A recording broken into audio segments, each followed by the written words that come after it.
Welcome to the Atomic Impact Podcast. I'm your host, Jason Osborn. And on this podcast, we interview successful business owners for them to share atomic, impactful lessons that they've learned throughout the course of their business and share them with us that we can always learn together. As always, this show is sponsored by the LinkedIn Reverse Podcast Method, the new way that established businesses are creating a reliable acquisition channel of conversations with their ideal prospects. We use this method to book 26 qualified leads and sales calls in 10 days without any ad spend, outreach, endless social media posting, or any of the old, ineffective traditional marketing methods that everybody hates. To find out more, direct message me on LinkedIn. The link to that will be in the chat below. On today's show, our special guest is James Bates. He's the owner of AdviNOW Medical, where they provide full medical practice automation. So, James, welcome to the show. And I want to start off by asking you a question that I love to start with, which is this. If you were somehow able to go back in time to when you started your very first business, but knowing what you know now, what would you do differently in the first 12 months? Well, thanks for having me, Jason. What would I do differently for the first 12 months? Well, the very first business I started, I was 16 years old and it was automotive repair. So I'm not quite sure I would go down that same path if I was if I was going to do it all over again. As a 16-year-old kid, it was completely word of mouth, and my friends and my friends' friends and friends of friends would pay me to fix their car, and that supported me all the way through mid school. Expanded that to computer networks and in computer support back in the day when Microsoft was the big dog in the world, and that business was great to put me through school, but I'm not sure that's a business that I would actually want to own and run long term. So, Yeah. so the knowledge I have now is all about scalability, right? If you're going to create a business, either you are an individual operator and you are an individual operator who actually is doing the work, and that's a respectable business line to do, or you're building a business, which is a structure that enables other people to work. And so what I'm been doing for the majority of my career is the second, right? You build a whole infrastructure, you create a vision, you break it down into individual tasks, which are all pieces of the work that you're actually trying to sell. And you get thousands of people to work in a common goal, and then you deliver something amazing. So, the latter is, of course, what most people think about when they say startups, but the majority of founders and the majority of business owners and small business owners are actually the former. They're the individual operator people. And so it's interesting. I've done both. And if I was going to go back and change anything, I'm not sure I would, because I learned so much valuable information from being an individual operator. And that is what has enabled me to be a successful scaler. And so, you're a compilation of your experiences, and I'm not sure I would want to change the experiences I've had. Yeah. It's really interesting because um, I occasionally I'll get that same sort of responses. I don't know if I'd change anything because of the lessons I learned. And that's exactly my perspective. That's how I'd answer the question as well. Because I wouldn't make these mistakes again. Well, the lessons we've learned has really developed us to where we are. You talked about creating businesses that scale and the structures and processes to be able to build business. For those that, because you've been in both sides of it, for those that are the owner operator and they're like, do you know what, James, I get it. I thought I was building a business, but I'm not. And they're wanting to start getting into that, building a system so they're actually building a business where they don't have to be in it every day. What's one or two pieces of advice on being able to make that transition? Not necessarily starting up a brand new business, although depending on business structure that might be needed. But what are some things that they can start looking at to change towards that direction? Yeah, I mean, ultimately, it all comes down to gross margin that justifies enough money for the actual person doing the job, and margin left enough for the business to create an infrastructure such that you can hire multiple people who are out there doing the job. And I'll use AC repair as an example. AC repair traditionally has been an owner operator business. And in the United States, your AC guy is some guy founded a business. He has himself, maybe a few techs that work for him, but essentially it's maybe 10 people in the whole business. And they were built by trust, and they were in general good quality businesses. Well, over the past 10 years, private equity has come out, bought up a whole bunch of those businesses and started rolling them up. And what used to cost me $100 to fix my air conditioning now costs me 500.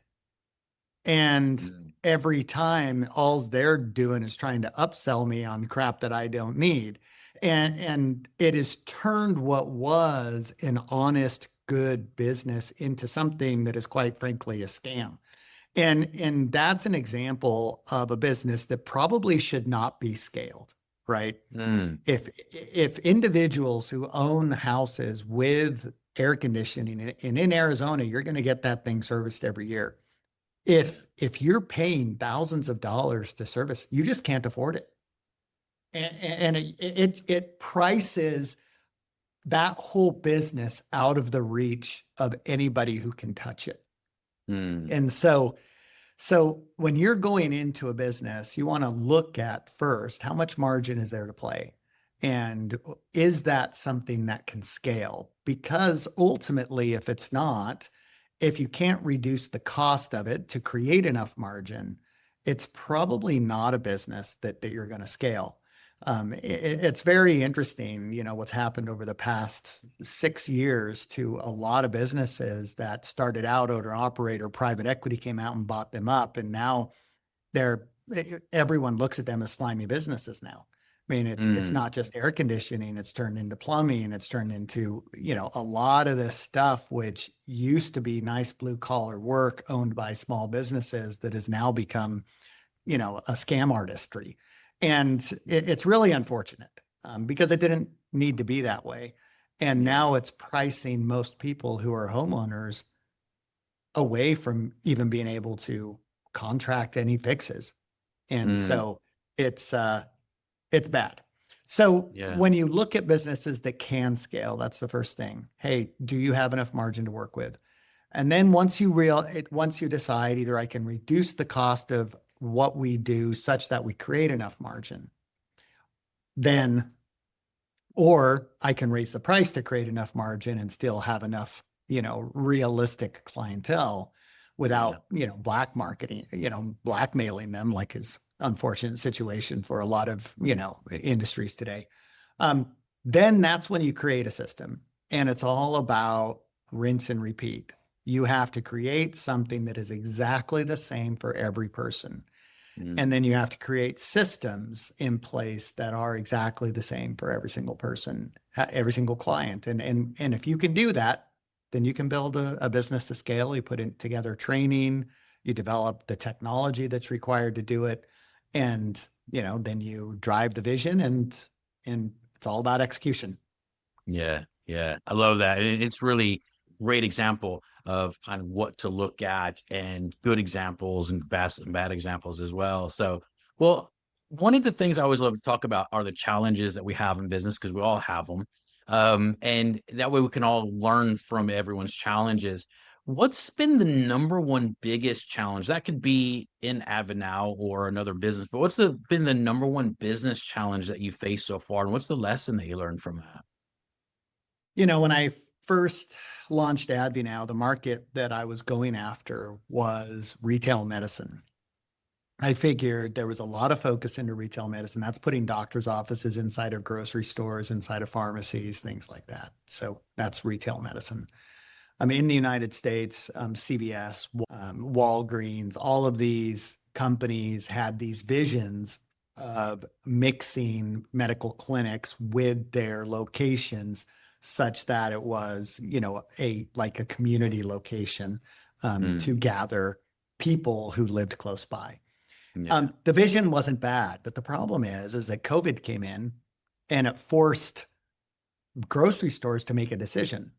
Do I want sick people to walk through my door and Mm, risk me having to shut down the whole grocery store? And by the way, now that COVID's over, do I ever want a situation where contagious people are walking through the front door to use yeah, a clinic in the back of the store yeah, and causing trouble to the rest of my customers?